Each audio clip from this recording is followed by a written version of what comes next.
listening to the Crosscheck NHL Show, part of the Locked On Podcast Network. Here are your hosts, Andrew Berkshire and Mary Clark.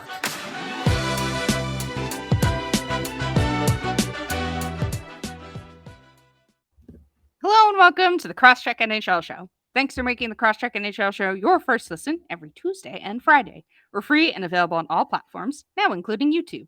My name is Mary Clark, staff writer for The Win, and you can follow me on Twitter at Mary C. Clark. I'm here with Andrew Berkshire, NHL analyst for the Montreal Gazette and host of Game Over Montreal on the SDPN. You can follow on Twitter at Andrew Berkshire. On this Friday edition of the Crosscheck, the Stanley Cup Final is underway, and what a series it has been so far. We'll take a look at Game 1 between the Avalanche and Lightning, while also checking in on the league-wide head coaching search and our frontrunners for the Conn Smythe. So, Andrew, before we start off today's show, how you doing? I'm doing great. I need to derail us slightly because I flipped tabs for a second and saw the most amazing headline come out of NBC News. All right. Anna Sorokin, I've never heard of this person, who is known for taking hundreds of thousands of dollars from friends and businesses while posting as a German heiress, says she's trying to move away from her quote-unquote scammer persona and plans to launch a collection of NFTs. Oh, God. I don't think you got it there, Anna. I think you got to move in a different direction to move away from the scammer persona. From one scam to another. Oh, boy. I have no idea who it is. I just saw it and I was like, I can't not read this out loud because it's too funny. This episode is already off the rails. It was already off the rails once we, logged in to, say hi and do our little pre-show stuff. So I think you're just gonna have to bear with us today. But everything else good though. I mean, it's been a couple days since we've talked, but hockey is here. And anything else going on with you? Yeah, we had, a rough couple days with the kids, but I don't need to get into that right now and depress everyone. But overall, things are going well. The hockey game last night, I know that's going to be our first topic, but I don't know if I've ever been so excited to watch a Stanley Cup Final as this one. Just as a neutral fan, the hockey was phenomenal, Mary. Yes, it was so good. Before we transition to that, I'm doing well. I'm going on vacation next week, so you guys won't hear me. Andrew, you will be with our lovely, basically secondary co-host at this point, Laura Saba.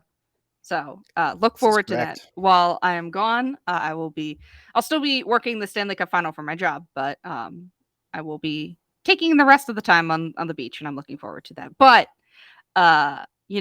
it is time to dive into Game 1 of the Stanley Cup Final. And what a game it was. You teased it, Andrew, with how incredible it was, because also as a neutral fan, had an incredible time with it.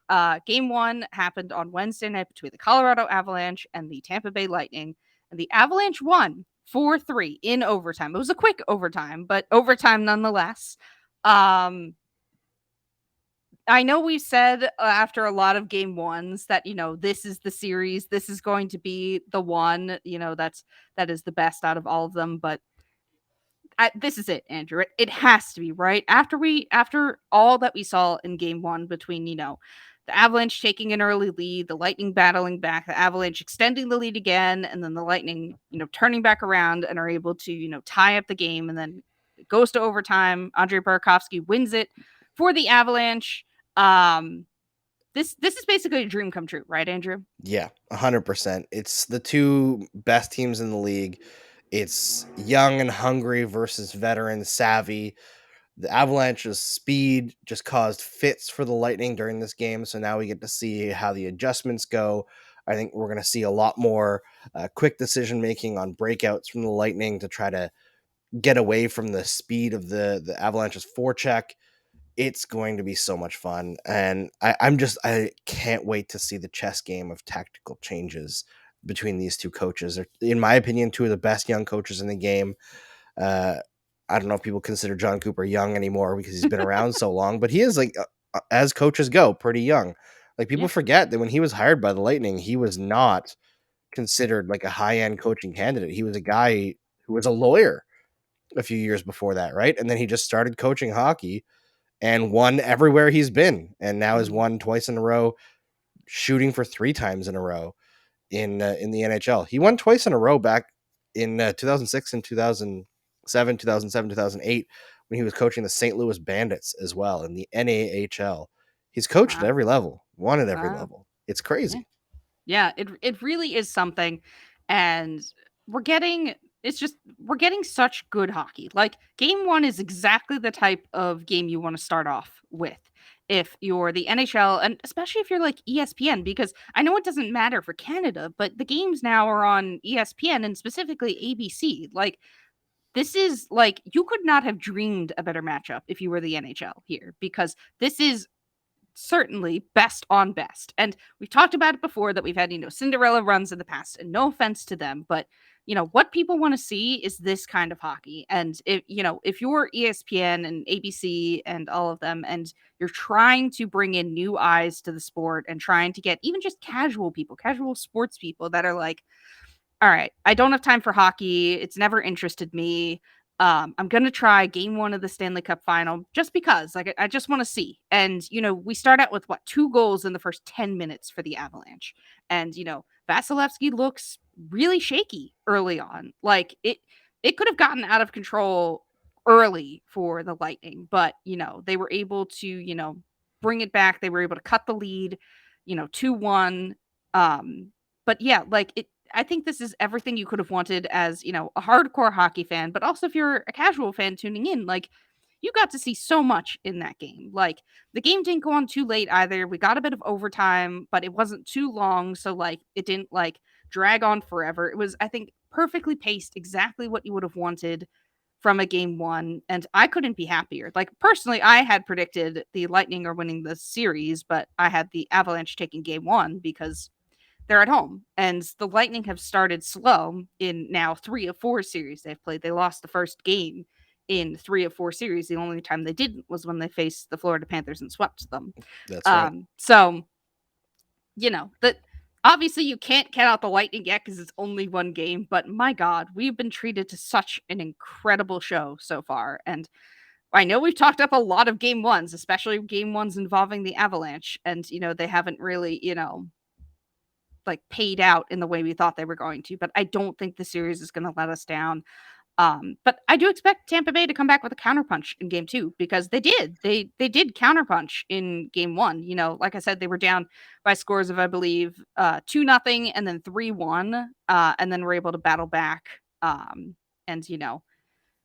get the game to overtime. And I know the third period seemed to be more slanted in the Avalanche's favor, but this is Tampa Bay, and you know how we know how talented and how deadly they are. But I think Tampa Bay comes back with the counterpunch because you're right. This is a very strategical series. These head coaches, they know what they're doing. They're smart.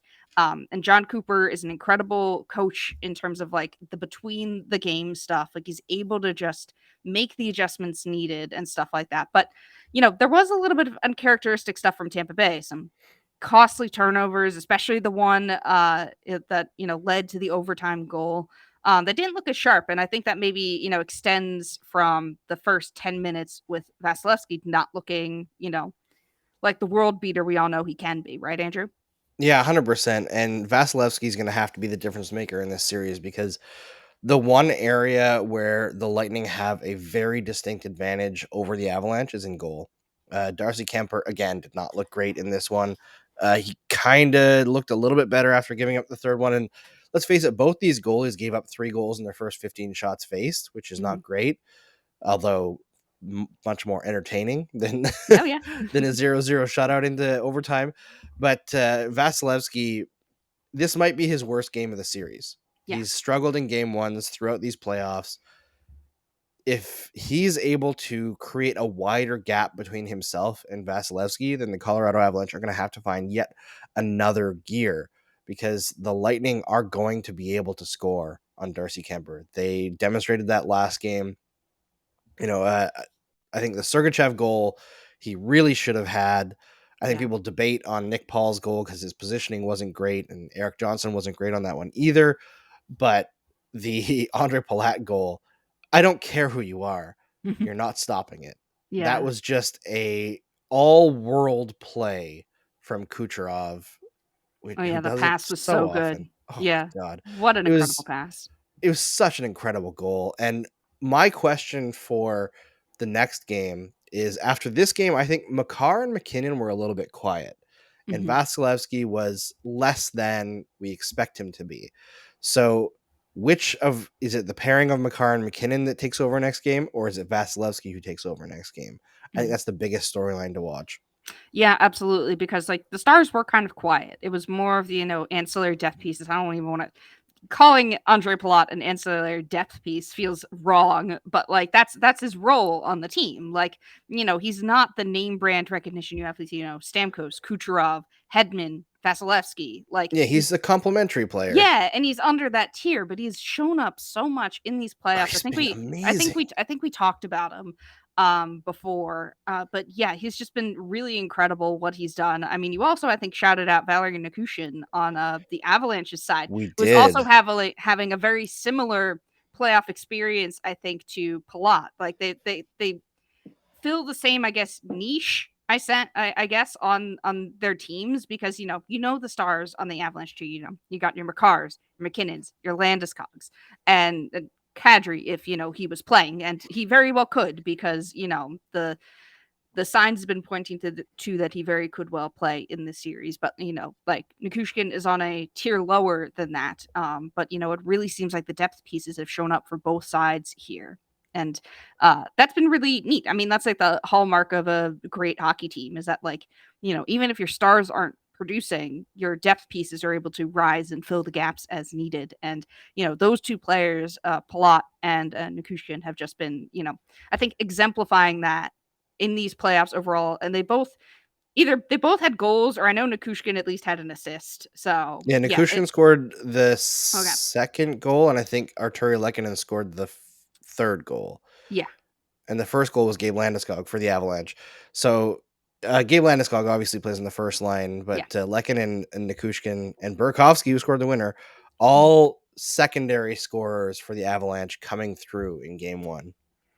Mhm. Yeah. And I mean, that's what you need. Obviously, like, the longer this series goes, the more the Avalanche are going to want their star players to be the X factors here because, that's where it all comes down to. I mean, we know what Cale Makar can do. We know what, Nathan McKinnon can do. And yeah, they were quiet, but they won the game. So, like, you can make some tweaks, you're coming out with a full head of steam too because you won game 1 and game 2 is in your building and you have a real chance to take it to the Lightning. Obviously, we know we've seen this script before because the Rangers did the same thing. They won the first 2 games in their series, and then, it went back to Tampa Bay, and, they were able to flip the script. But still, it has to feel good if you're the Avalanche to get this first foot forward. But, you can't count out the Lightning here after one game. Like, I think both of these teams showed that they had strengths and weaknesses. Tampa Bay looked a little weaker to me overall, but they that has been their hallmark in these playoffs so far. Like I said, they've started slow in 3 of the 4 series and, here they are in the Stanley Cup Final. So that doesn't seem to bother them. It's somebody needs to, put their foot down completely on them for them to, like, could die once and for all. But, like, we're not there yet. We're still in the early stages, and game 2 is just going to be incredible on Saturday night. I'm so looking forward to it. What about you?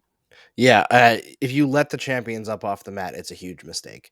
Yeah. The Avalanche, if they want to win this series, they cannot give them a breath because Mhm. the Lightning will seize every possible opportunity, and we saw it in that game. Yeah. Right, the Avalanche dominated play, yes, but then they had like a 1 minute Yeah. where they Yeah. didn't look good, Mhm. and they allowed 2 goals.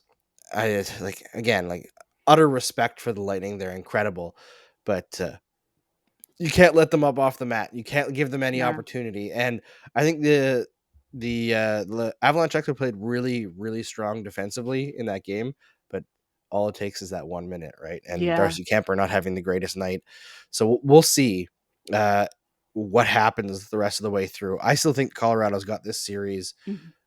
but it's going to be a classic. I I mean, hope it goes 7. they've got 3 wins left. So uh you're at least winning this current battle here between the two of us because I predicted the Lightning. Not like it matters, but I No. think that we're going to end up going to Tampa Bay with the series tied 1-1.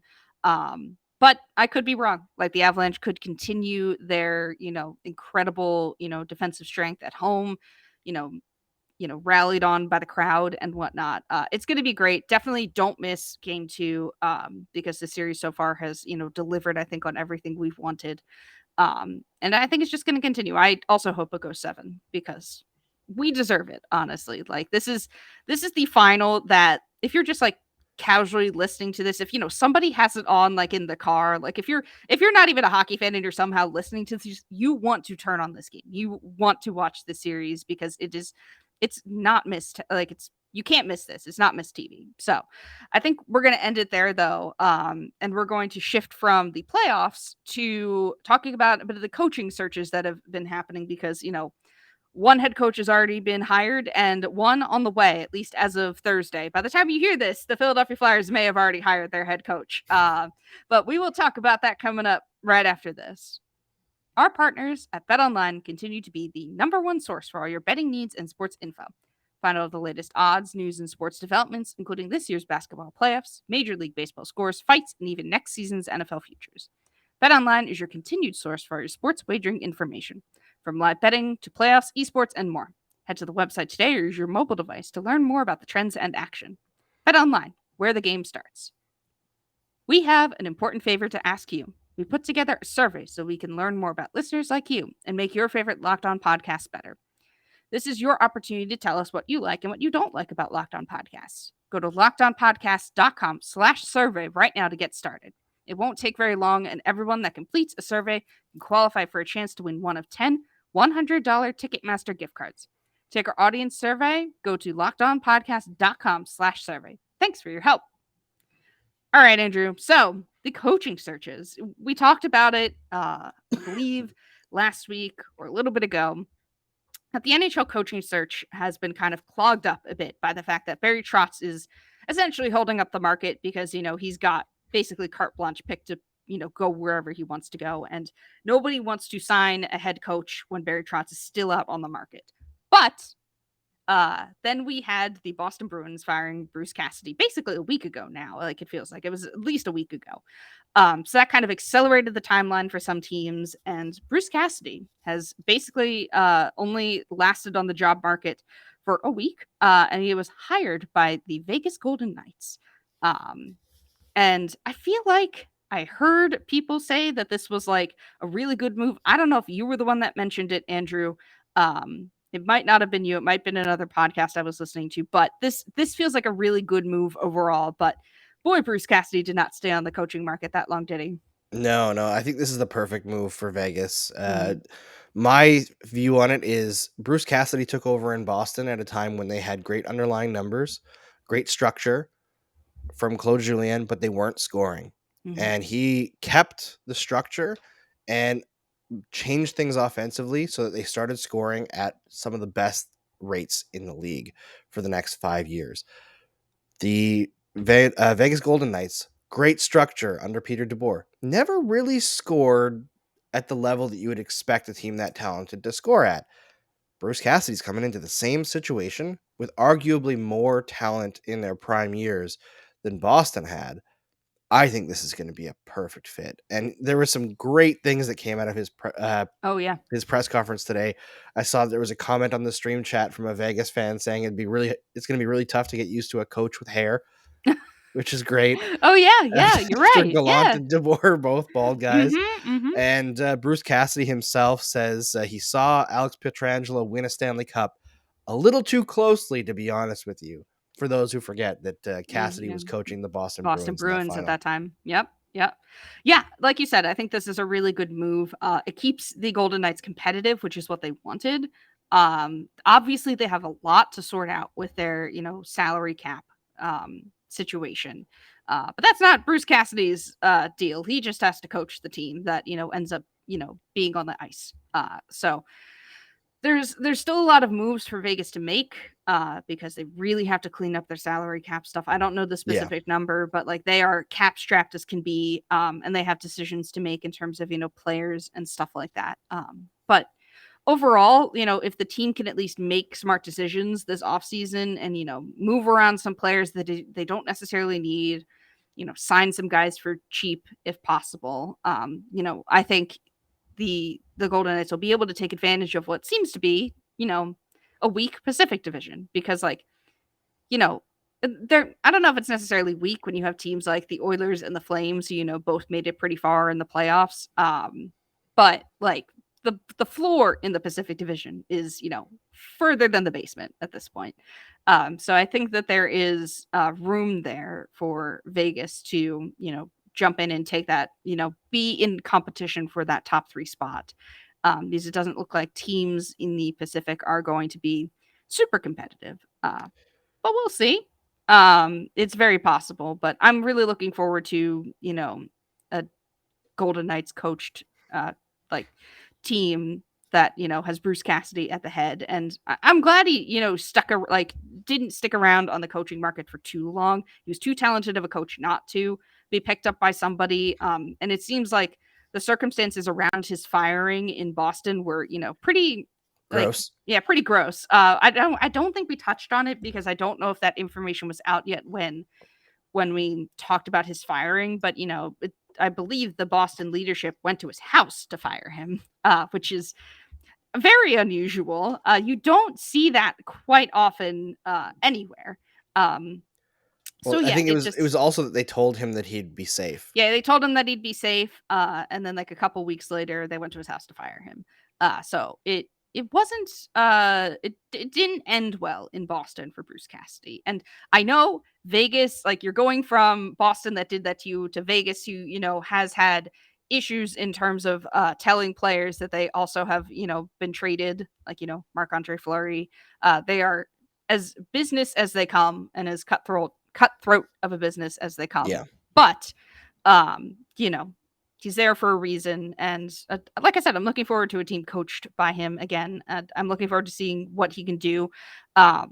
Obviously, they're going to have a full season, hopefully, of, Jack Eichel fully healthy. So that is at least a really good, building block for this team to start with. And I'm looking forward to it. Anything else we want to say, at least on the Golden Knights? Because I have a lot to say about the Philadelphia Flyers. I don't want to make it all about me, but Now let's skip to the Flyers. all right. I'll give my take and then you can give yours. All right, please do.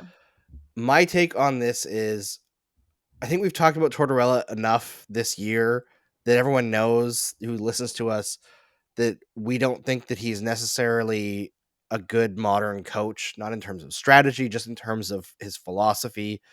The stuff with Trevor Zegras saying that he'd rather somebody like punched him in the face than pulling off the like insane deeks that he does. I think that we've evolved past the need for John Tortorella in the league. However, I will say everywhere he goes, except for Vancouver, I hear that the players do like him because he's honest with them and like forthright. And he's a guy who can build things in the right direction for 2 to 3 years, and then you axe him for somebody who's a little bit more progressive.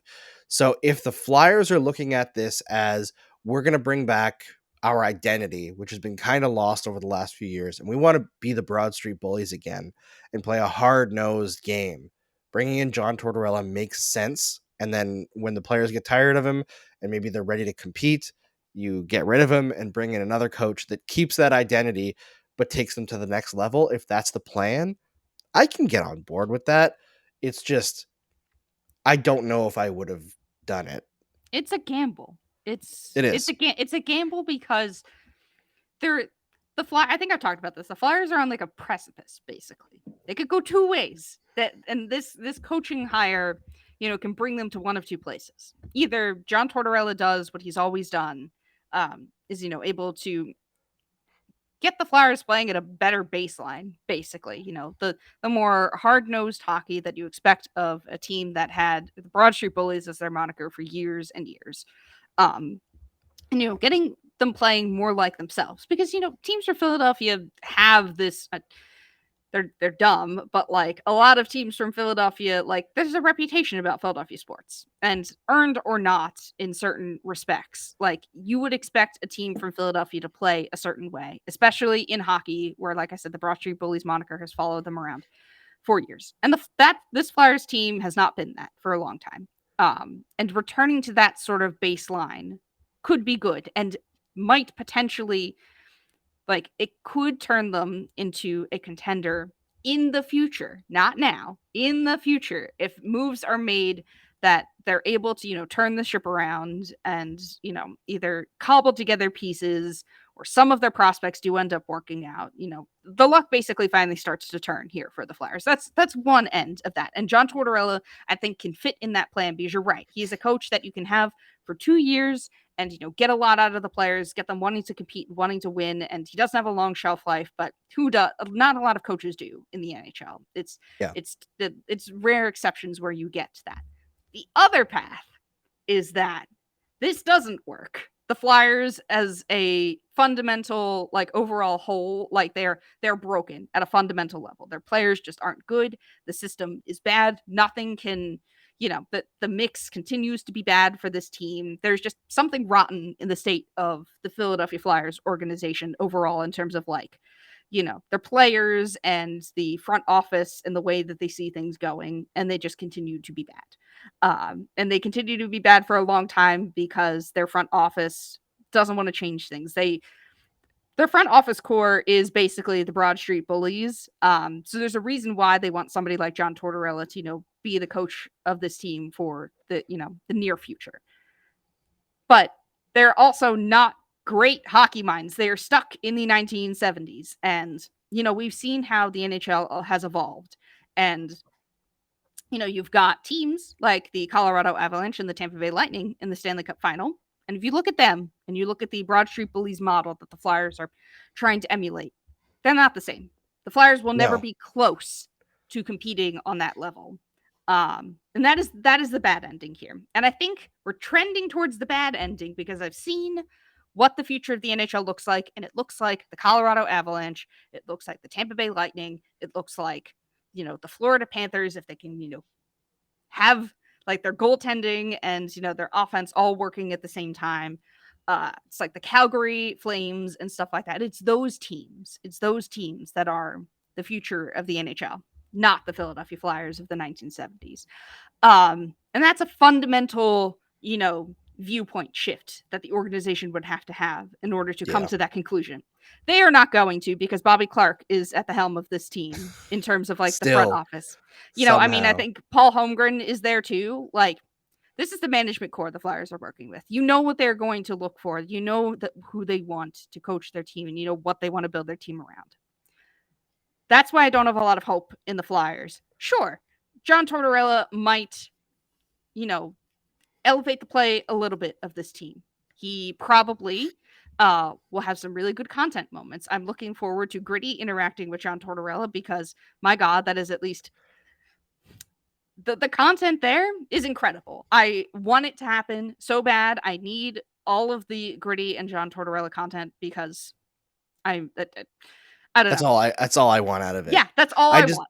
I tweeted it when I saw that there was a contract offer tendered. Mm-hmm. All I want is 24/7 coverage of Gritty screwing with John Tortorella, playing pranks on him, gaslighting him, and Tortorella slowly losing his sanity until he snaps and rips off his googly eyeball or something. Mm-hmm. And I think for me, yes, the content is great. His interactions with the media. I fear for some of the people who I know in the Philadelphia media. I'm so sorry, Charlie O'Connor. I used to work with him, so I'm still good acquaintances with him. I fear for his life. I am so sorry, Charlie, but Charlie can take it. This is true. He's a good dude. It's less about John Tortorella's hiring in the current day. It's more about the thought process behind the hiring and the thought process behind what this Flyers organization wants for their team. And we've talked about it before. I've compared this Flyers team to the Montreal Canadiens, who have gotten a coach that is forward thinking and has players that are pushing the boundaries. You're not going to get a Cole Caulfield on this Philadelphia Flyers team. They had the chance to draft him and they didn't. So I think that speaks to all you need to know about this Flyers organization. Sure, they might regain some of their, I don't want to say respect around the league. They might play better hard-nosed hockey, but it's not championship level hockey. And Philadelphia has suffered in mediocrity for long enough. And I know that, they want to at least get back to some sort of level of competitiveness, but it's at the end of the day, it's not going to win you. This mentality isn't going to win you Stanley Cups. No. And it is just a shame that this is where the organization thinks they need to go in order to be a championship contender. We're not in the 1970s. We're in 2022, and the Tampa Bay Lightning and Colorado Avalanche are playing for the Stanley Cup Final. And if you think you can compete with those two teams with the system you have that was, directly modeled after your Broad Street Bullies era from the 1970s, you're doing it wrong, in my opinion. And we'll see if they figure it out. I mean, like I said, I could be surprised. There is a world where the good ending happens, that the Flyers are able to, turn things around, get out of this mess, find the right players that work with this system and compete. But considering everything we know about where hockey is gone and the teams that are competing for the Stanley Cup, the Flyers are not in that echelon of teams at all. And I don't think they're going to be with, the players and the management system and the coaching that they are hiring. Yeah, that's kind of it, Andrew. Like I said, I don't want to make it all about the Flyers, but I think I speak for a lot of Philadelphia Flyers fans when they say that they're not really optimistic about this team's future. There was optimism for this team's future when we thought the players that Ron Hextall drafted were good, but now that we're seeing that they're not, and all of that's kind of been a sham. A lot of the shine off this Flyers team has, been lifted, and it is just a frustrating time to be a Flyers fan. But hey, at least the content might be good, I guess. For sure. Oh, the Flyers. Yeah, well, like I said, as always, the Flyera. Yeah, I could be wrong. I could have gone on this rant, and the Flyers could very well prove me wrong in the next 5 years, but it doesn't. You never know. Like it. Yeah, never know. All right, I'm going to stop the doom and gloom because for me, it is my Friday. I've got a lot of work left to do after this podcast, but I am going on vacation in a couple of days. So we're going to move out of the doom and gloom, and we are going to shift back to the playoffs and talk about the Conn Smythe Trophy, because everybody loves a good Conn Smythe debate. And Andrew and I are going to talk about who we think are, Conn Smythe worthy players coming up right after this. Don't you love a chewy chocolatey brownie? What about caramel brownie with caramel swirled on top? So good. What if I told you that you can have all that chewy, chocolatey deliciousness plus 17 grams of protein? You're in luck because caramel brownie bars are available at built.com right now. And you gotta act fast because they're a fan favorite. Forget about dessert. These are better than dessert. Plus, the macros are unreal. 130 calories, 17 grams of protein, and only 4 grams of sugar. I would replace a regular brownie with Built's caramel brownie bar in a heartbeat. The best part, caramel brownie bars are covered in 100% real chocolate, like for real. With Built, you don't have to sacrifice tasty for healthy. You can have both. And all of Built bars are made with collagen protein, which your body absorbs more efficiently and provides tons of health benefits. There are a million reasons that you should try Built bars, but for now, let's just say that the caramel brownie will rock your world. That is not an understatement. With Built, tasty is the new healthy. Go to Built.com to get your box of caramel brownie bars now.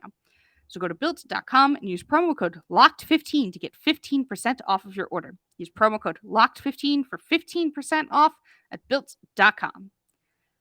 All right, Andrew. So we shift back a little bit to the playoffs to talk about Conn Smythe candidates because, we talked about it. The Stars are all out for, these two teams.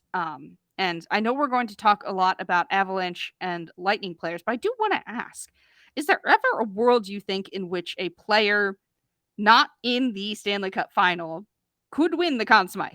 Because it hasn't happened in a very long time, I don't think. It's never happened. Yeah, I mean, that's a good point. It might not have ever happened. I don't know. But is there a world in which it could happen? I don't think it's going to be this year, but humor me here with this hypothetical because I'm curious as to if you think it could happen. It could have happened if McDavid did against the Avalanche what he did against the Flames and Kings and put up points at such a ridiculous pace. But he wasn't able to really get to that level against the Avalanche. They were just too good. But if that series had gone the distance, gone 7 games, and McDavid had ended his postseason with 45 points, which would be close to an NHL record, or it might have actually been the NHL record, up there with things that Wayne Gretzky did when the Oilers were winning cups. At that point, if, say, nobody else got over 30 points, and Vasilevsky, I don't think he's been a Conn Smythe level player in these playoffs, I could see it. I could see Yeah. it happening. But as we are right now, Nikita Kucherov is the leading point getter remaining in the playoffs with 24 points in 18 games. Cale Makar is 2 points behind him at 22 in just 15 games. Whew, yeah. You know, the gap between McDavid and Draisaitl and everyone else is still quite large. Like Mhm. there's an 8-point gap between Draisaitl and Zibanejad, but I don't think it's enough to overcome not making the final. That's just it's such a huge hurdle, Yeah. but it could have been. Like they were not far off, honestly. Yeah. They The really it this was like the year it felt like it could have happened. And Yeah, we don't say that often. Like I don't think there's ever really an argument ever that, I've heard, in the history of watching the Stanley Cup final where a player not on a team that is in the Stanley Cup final is even in I've heard it contention. one other time. Erik Karlsson, the year that the Senators were the quote unquote pesky Sens Mhm. and went to game 7 against the Pittsburgh Penguins. Game 7 Oh, yeah. overtime, I believe. Yeah, yeah.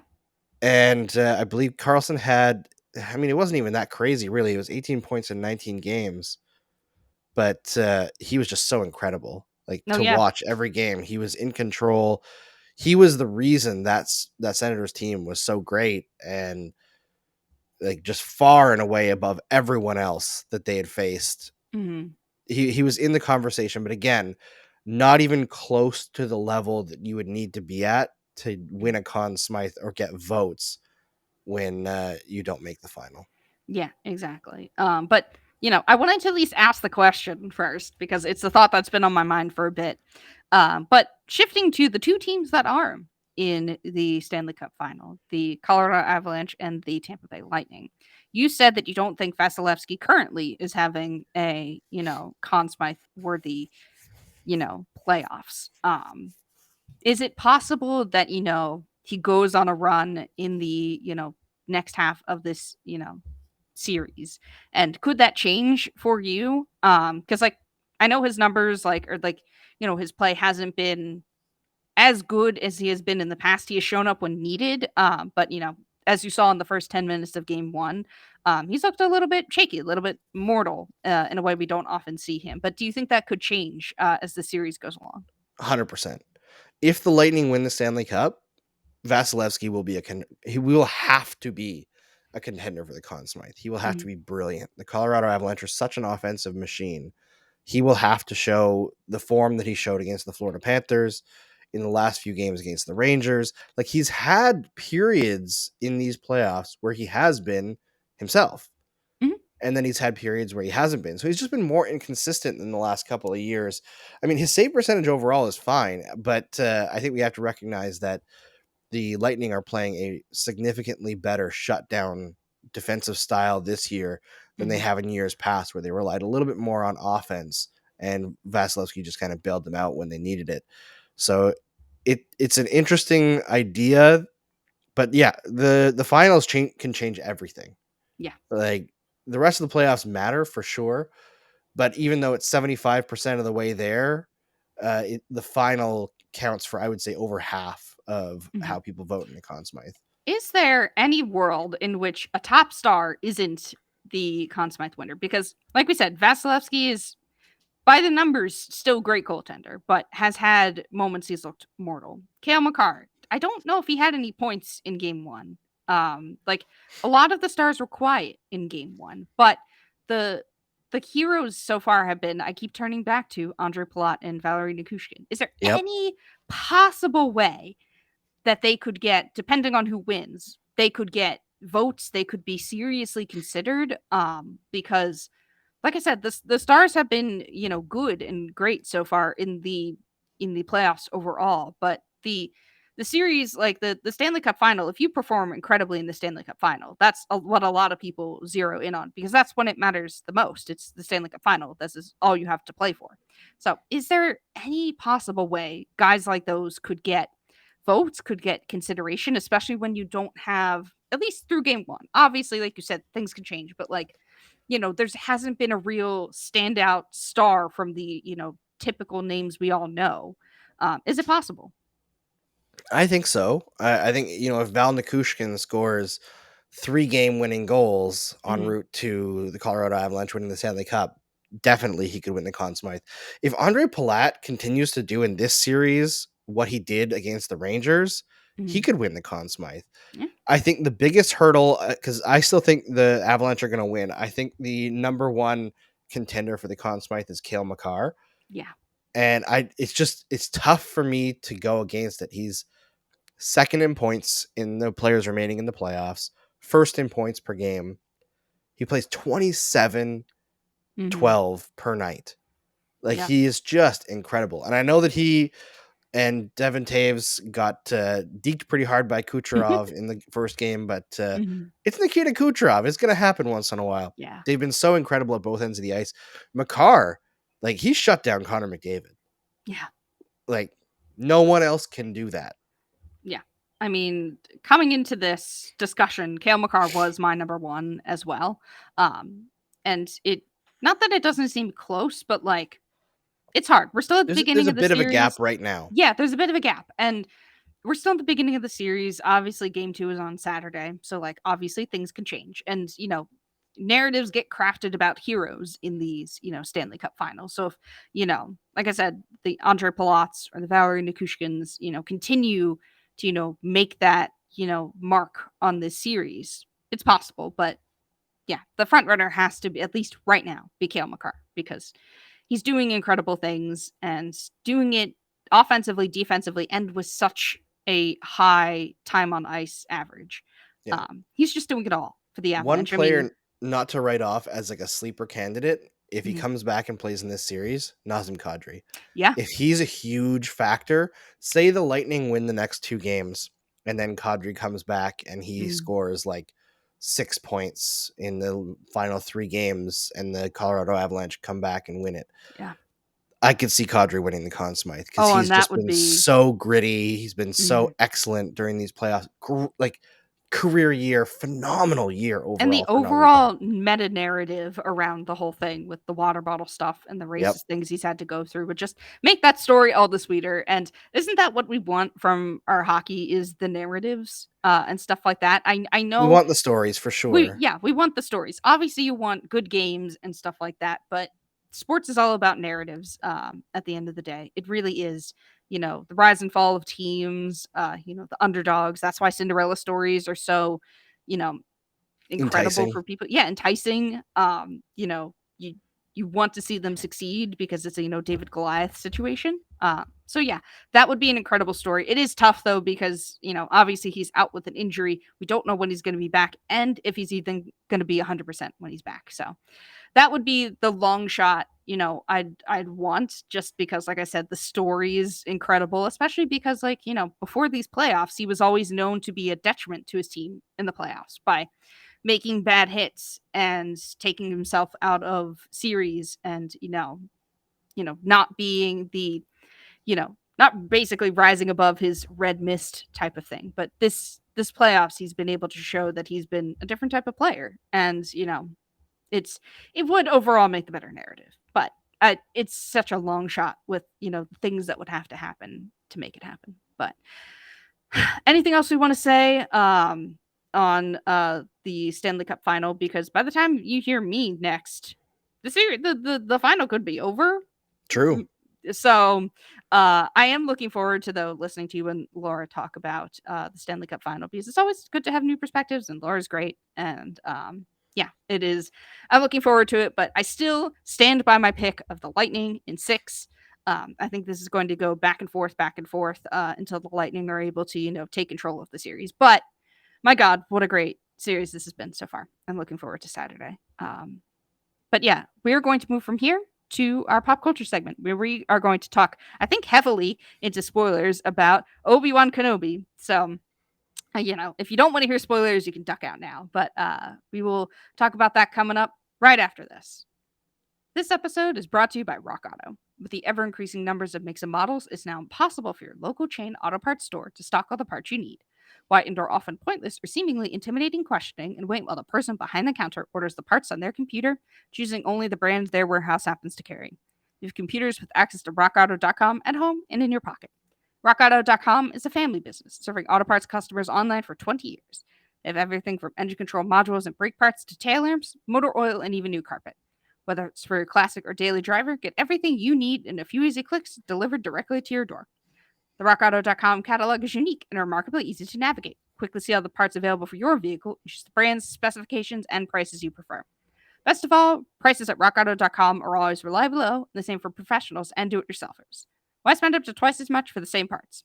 Go to RockAuto.com right now and see all the parts available for your car or truck. Right, locked on in their How Did You Hear About Us box so that they know we sent you. Amazing selection, reliably low prices, all the parts your car will ever need. RockAuto.com. Okay, Andrew. So I said before we started recording that I had just finished the newest episode of Obi-Wan, and we're going to talk about it. I know you have something else listed in the doc too, but what an episode that was, Andrew. I hope you watched it because I don't see why you wouldn't have not watched it. But wow, what an episode that was. Yeah, it was fantastic. Obviously, spoilers for the people who wanted flashbacks to the prequels or Clone Wars. You finally got some, and maybe you should have just stopped complaining and waited, because these kinds of moments only have impact when they are set up properly and have significance in the story. Yep. We talked about media literacy last week, Mary, and Yep. we gotta talk about it again, because Star Wars fans are just awful in so many ways. I was watching a content creator that I really like on TikTok talking about how if Star Wars fans want to admit that they don't care about story and they just want moments, then go for it. Be that way. Mm-hmm. But don't like rip everyone else for actually enjoying a character-driven story like this, which is really great, really fleshes out Obi-Wan's character, really adds more to Anakin as well, and Darth Vader. And Reva, oh my God, she was so great in this episode. Yeah. And Tala, like everything was great in this episode. I really loved it. It's possibly even better than episode 3. It was incredible. Yeah, I mean, starting off with seeing Hayden Christensen's face, was really something and really special. Like, we talked about probably what this means for him to, rejoin the Star Wars canon and to have people celebrate him. And like, obviously he plays Darth Vader, like he's under that suit and whatnot, but like you don't see his face, and you're hearing a different voice when that happens. Obviously we know it's him, but there's something different seeing him, as younger Anakin, Padawan Anakin, and with a lightsaber in his hands, making snarky remarks, bantering back and forth with Obi-Wan, his funky little lightsaber moves, just it brought a smile to my face, and still does thinking about it, because like this is the redemption story that he deserved, and I'm so glad he's getting it. And the story is doing him justice. In the prequels, it was a mess of all bad things, and to blame one actor for the way things went is not the way to go. Like, no, it's not. It isn't, and I'm glad he's being done justice here by this story, in this narrative telling, and just everything that went into it. Like I said, that from those moments, from seeing the third sisters, like obviously that was the theory, I think, from day one, basically. Yes. What's incredible about it is that so many people called that reveal and it still had impact in the moment. Yes, and a lot of it is because of her acting choices. Yes. And just incredible stuff from her. I know we talked about it, a lot of people didn't like her character, but a lot of assholes didn't like her character. A lot of assholes didn't like her character, sure. But yeah, it is great to see like everybody being served well by the narrative. Like I figured Tala was going to die, because this is what it is a narrative set in a time before we knew like a time before like specific stories happened, and if that certain things have to play out for the narrative of the other stories to go along, and characters and stuff like that. It just felt right, like that her character would die, but like she had an incredible impact in the narrative when she was there, and just everything has been great. And there's one episode left, right? Yep. Right? So we're going to get the big showdown in the next episode. I have no idea how they're going to like pull it all off because there's so much that has to happen, but I'm trusting them here because so far this is delivered, I think, on everything I've wanted. And Same. also the show still looks gorgeous. Like, I know I It talked does. about like the shots and stuff, but like, the fight choreography in that last fight between Vader and the third sister, with, the lightsabers getting like tossed around and, Vader taking back the two lightsabers. Also the shot where Vader walks out and the ship is leaving the hangar and he puts his hand I up know. and stops So it. good. That my eyebrows were like at the top of my head when that happened because I was like, oh my god. um like, it is just like the show is gorgeous. They're doing such good things with these characters, and it's great to see like Vader unleashed here. Like, he Yeah. stops that transport, drags it back to the ground, and like rips open the side of it. Like, This is the scariest he's been. yeah, Okay. and I Like, mean, they've really played up Darth yeah, Vader as almost like a horror villain, and mm, I'm living for it. Obviously, it's he's so still good. like the dramatic drama queen that we Yeah, love, but the way that he toyed with Riva when she attacked him yeah, was just incredible. see He's a him just cat playing with a mouse, right? just He moving knew, through her attacks. yeah, And because the whole series they've kind of been setting her up as like moving one step ahead of the Empire, right? Like, mhm, she was smarter than the other Inquisitors. She was the one who was able to draw Obi-Wan out. She was always one step ahead. And then at the end, Vader knew all along who she was, what her plan was, and he was never scared mhm, because he's Darth Vader. yeah, And she can attack him with a lightsaber from behind. The insult to not even draw his own saber.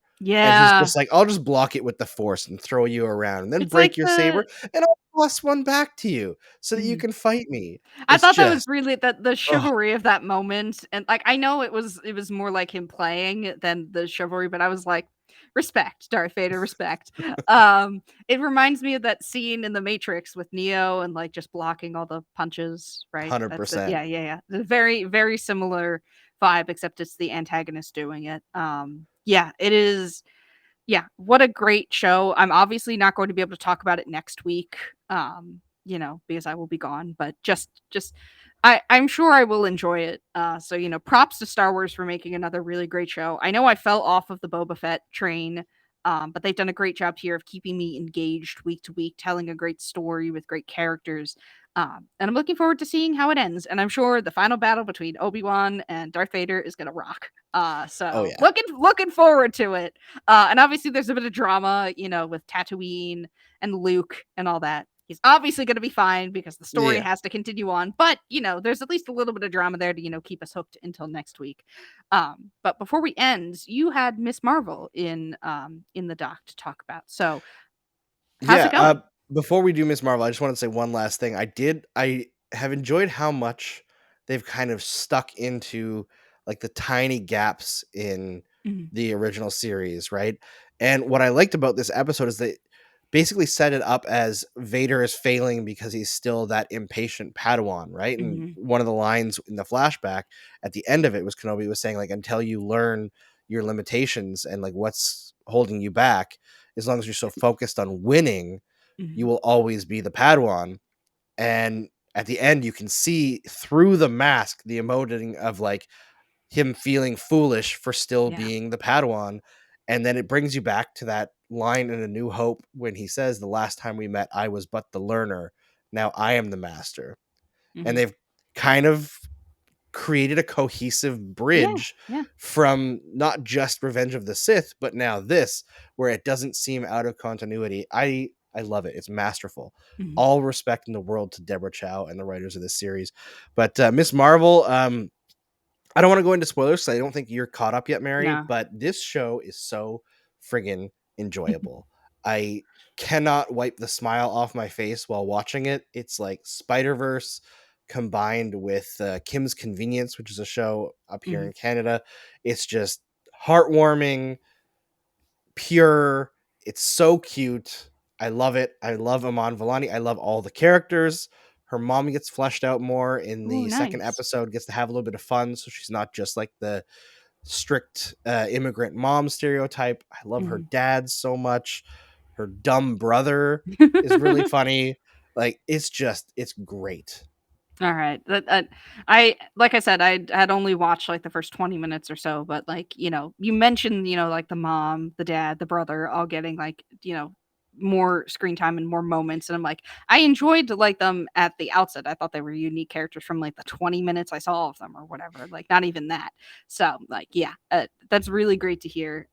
Hopefully I will be able to continue watching it. I've just been busy with lead up to the Stanley Cup final and also going on vacation. I've got stuff I need to take care of. But that I think is all the time we have for you today on the Crosscheck NHL show. It's part of the Locked On Podcast Network. Make sure to follow us on your podcast platform of choice, from Apple to Odyssey to Spotify and YouTube, and rate and review us while you're at it. You can follow the pod at Crosscheck NHL on Twitter, me and Mary C. Clark on Twitter, and Andrew at Andrew Berkshire on Twitter. Thanks for making the Crosscheck NHL show your first listen every Tuesday and Friday. We'll be back on Tuesday with some more puck talk, and now make your second listen Locked On NHL.